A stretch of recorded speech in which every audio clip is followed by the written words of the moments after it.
In 2023, I discovered a weird set of violent cartoon cats under the pseudonym Fentanyl. I thought, that's bizarre. I want to listen to that. This was my introduction to a small subgenre called breakcore. An electronic, fast-tempo, experimental, hyperpop inspired, and breakdown inspired genre that has settled pretty well in the younger internet-laced generation.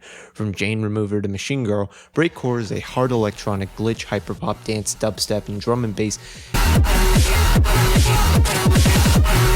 intersection that kind of sounds like Jet Set Radio on crack. Femtanyl are not the most popular in that scene, but they are the one that I've kept a close eye on. Since I like 1-800-PAIN, I knew that a group this abrasive would inevitably surprise. Their debut album, Chaser, is still one of the stranger experiences I've listened to. I loved it despite it being objectively annoying. They followed that up with their EP Reactor, which I almost missed on slapping on my best list. It was a fun 5-track project. I liked the track they did with Danny Brown, which I still can't believe exists. I know Brown has been doing weird features since Z Loopers, but it's like a jump scare. Finally, their 2026 project, Man Bites Dog, came out. So far, it's my personal album of the year. If the year keeps on the trajectory it's going, it might stay that way. This is a pretty boring year. Well, most years are fairly dull for the first half. Even for how casual radio mainstream friendly this year is, from Underscores to Slater to Garn 47, the gap between the slop of the mainstream and the fentanyl of the underground is massive. What I like about Fentanyl is the abrasive quality. Man Bites Dog is a harsh, fast-paced, and dense album that's as breakcore, hyperpop, and digicore as it gets. I know that plenty of people do not like this band nor their sound, so I'm here to try and guide you into a taste test.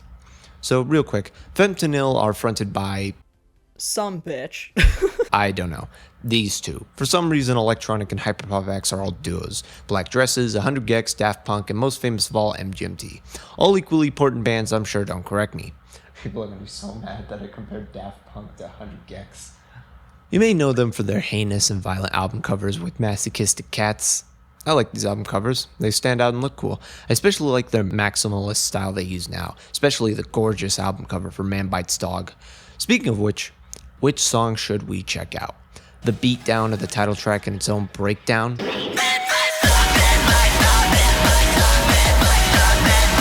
The fast-paced bumpy, Is This It? How about the banger of the opener?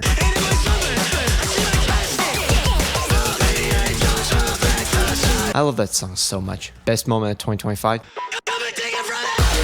Yeah, that never gets old.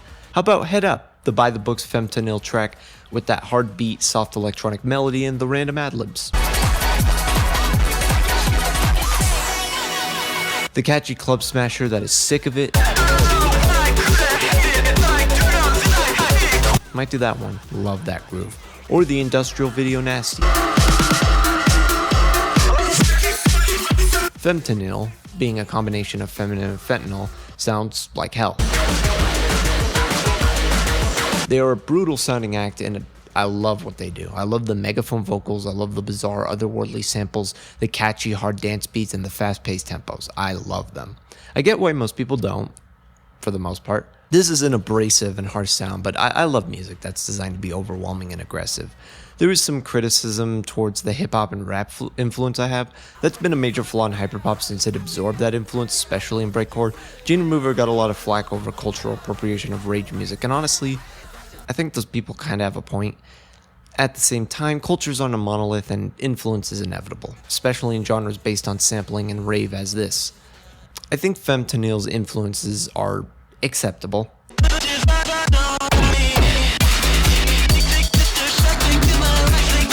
At times a bit on the nose. In fact, my main issue with Man Bites Dog, outside of some slower moments that kill the pacing, are the hip-hop influences. When you bring the macho toughness and combine it with the obnoxiousness of, say, 1-800-PAIN of Food House, the flaws leak out the burrito. I think Fentanyl make it work by the beats and flows. It's not perfect, but I enjoy it.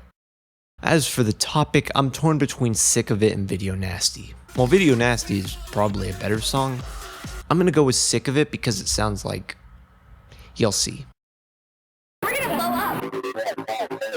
The harsh, brazen glitch beat, the digicore influence, the waves of noise and feedback, and the vocal shrieks.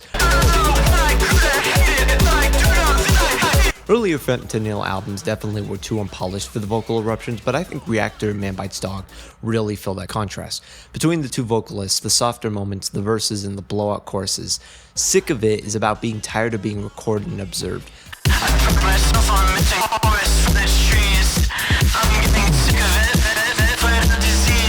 The chorus writes about being sick of life, being sick of living a life that isn't fulfilling, being disconnected from yourself, but pushing nonetheless. The refrain is the narrator barking that they have the device.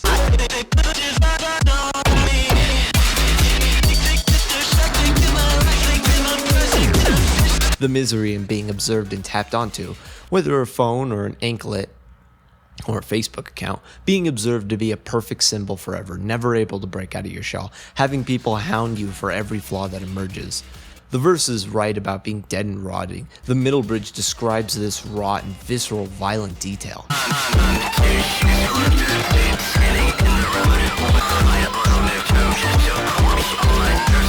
As the intro yells, this pressure of being out of body, being ill, feeling like you're rotting and falling apart, unable to parse your life and who you want to be is that you feel like you're going to explode. The fast-paced electronic pattern, besides being fun, sounds like a fast-paced chase. They feel their organs trying to break out. I really like the second bridge. It's not a hyper-complex song, but I like what it's about. Sick of It, to me, is about forcing yourself to slog through a life you know isn't fulfilling, but getting that tiny bit closer to something better. I like that the second verse writes that realization out.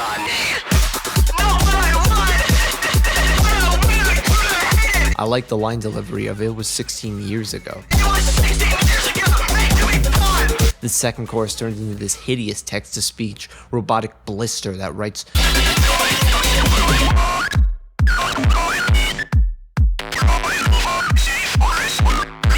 one of the vocalists belts out the chorus again. I don't have much to add. I just like to switch off before the ending guitar shrills. Yeah. It's not really that complex of a song. You could probably claim it's about gender dysphoria, tech paranoia, maybe social media, but my impression are the pieces. As I did with Underscores, I like the way the pieces come together, the way the verses and chorus are read out, the way the rhymes sound, the phonics. I love the glitch influence, the constant drony electronics, and especially that ending guitar wave. It sounds really good. Well, to me. Some of you may be on the verge of clicking off. Weak. I like the samples, the stuttering, and the fun. It's fun. I think some people go into this the way you would for, like, Jane Remover. For me, the appeal of breakcore and modern hyperpop is that they're musical in the most internet-centric way, and here that leans into focusing on fun. The music is fun, the samples are fun, the construction and obnoxiousness is fun. You can sense the passion and drive in the duo's work. It's not the most artistic, but you could look at it like a Rachel Rami project. Sure, you can find deeper meaning in the lyrics, but you can tell by the dance beats it's meant to be enjoyed first. The subtext is an addition. I feel that way here. You focus on the beats, the power of the instrumentals drilling into your ears. Sick of It is one of many killer tracks on the album. I loved Man Bites Dog. I love this album cover. I love how violent and aggressive it is.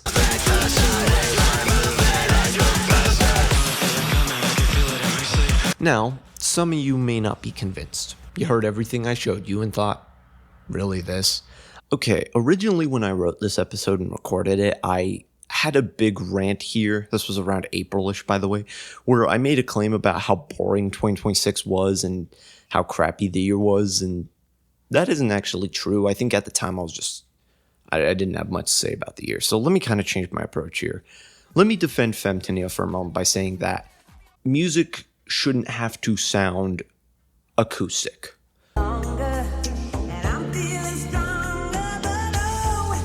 Like how classical or symphonic music sounds. Like clean music is what I'm saying. There has always been an undertone of critics reviewing something really harshly if the mixing is bad. One thing I've noticed about outsider groups, and this is especially true for queer music, mixing has never been our strong suit. I don't think I've ever heard a single song from a queer artist in my life that was mixed the way, say, a Ways Blood album or a Spelling album is mixed. But I bring them up because they're very symphonic inspired, classically driven musicians who make like Kate Bush music or Brenda Russell. Very clean, finely mixed music made for people who casually listen to stuff, you know what I mean?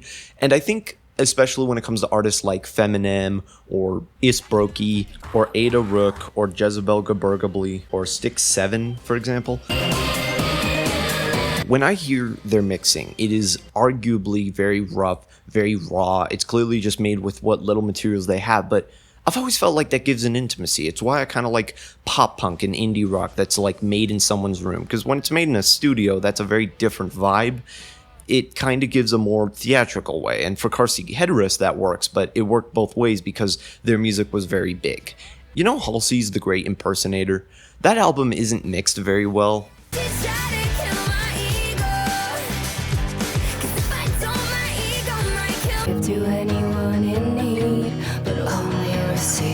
And granted, that can be a benefit. Spoon's Transference is mixed very raw and garagey, and I think The Great Impersonator works in the same vein. I think it works very well in that it has a very dirty, raw, and disorganized mixture, and I think that gives it the mood it's going for, in that it's very messy, it's very ugly, it's very confusing, and that's the intention. And if I'm going to be honest, Fentanyl is clearly designed in that way. And can you fucking people get over it? Like, oh my god. Like, I've heard so many different critics say that Fentanyl made some of the worst music they ever heard. Actually, not even Fentanyl. I had a friend who told me 100 Gex makes the worst music they've ever heard. Do you want to know how many artists they listen to? They listen to, like, several of Drake's garbage. Drake makes music the way my cats throw up. They just kind of put it out there. It can be as effortless and shitty as possible, and he will get all the numbers in the world, and you're fucking telling me 100 Gex makes worse music? What, because it's annoying? Who cares? There are a lot of annoying songs from, like, all over the place that are very annoying and very earwormy, and it sucks when annoying music gets in your head. But those are not the worst songs. The worst songs are the boring kinds of music. And what Fentanyl does is not boring. It's irritating. In some ways, it's kind of offensive. And that's the point. But I like good music, and I especially like music that kind of does stuff that you're not supposed to do, even if it's bad.